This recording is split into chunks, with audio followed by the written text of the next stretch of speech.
mountains of Israel, thou and all thy bands. Verse 5, thou shalt fall upon the open field. I had at least a dozen verses that I wanted to look at regarding Satan's fall. And I'm sorry? Ezekiel 39, 4 and 5, where God mentions twice that Gog and Magog will fall. And Lord willing, when we get together in our next study, we'll look at how Satan has fallen, how he has been defeated, deposed, put down from all rule. Keep saying that. And I know for a time we looked around the world and it sure looked like Satan was maybe even busier than ever. But when you look around, keep this in mind, it's actually comforting. It's actually comforting for the child of God. When you look around and when you hear all these things and you see liberal against conservative and you see Republican against Democrat, and of course I'm thinking of this country because I'm from here, but I'm sure in other countries it's different political parties, different names for the philosophical groups, but it's all over the world. It's one against another. One against another. Be careful not to join either side. Be careful not to, and we've known this for a long time. You don't want to get into politics. You don't want to get into anything where you're fighting. I'm going to fight to make abortion legal. Of course, it's wrong, but it's useless. You'll not accomplish anything. If you're going to, we can say what the Bible says, and if asked, we can let people know. But be careful. We don't want to become protesters marching around an abortion clinic. We don't want to get into these things of the world. There is no winner. There are two losers. Keep that in mind, and that's why for a time you'll hear this side, oh yeah, look, they're destroying the other side.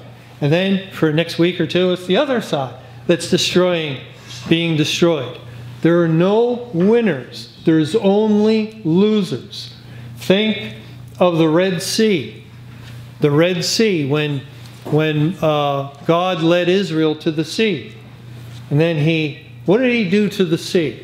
He divided the sea. So the sea previously was one sea. What does the sea, or what can a sea typify in the Bible? The wicked are like the troubled sea, which cast up mire and dirt. Or in Revelation 17, when the harlot is seated of Babylon.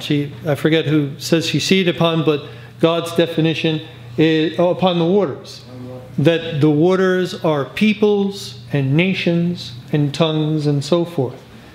The water is divided, and the people of Israel cross. The only safe place to go is through the midst. Because on this side you have a wall of water, and on that side. It's like the sea, which was one before, became two. And also you have an enemy army behind you. You have Pharaoh and the Egyptians pursuing.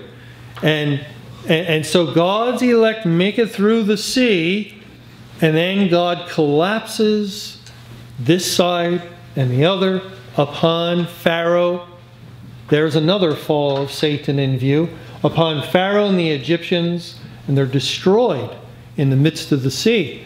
And again, if you understand spiritually that the waters can represent people, it's as though man slew man and destroyed himself.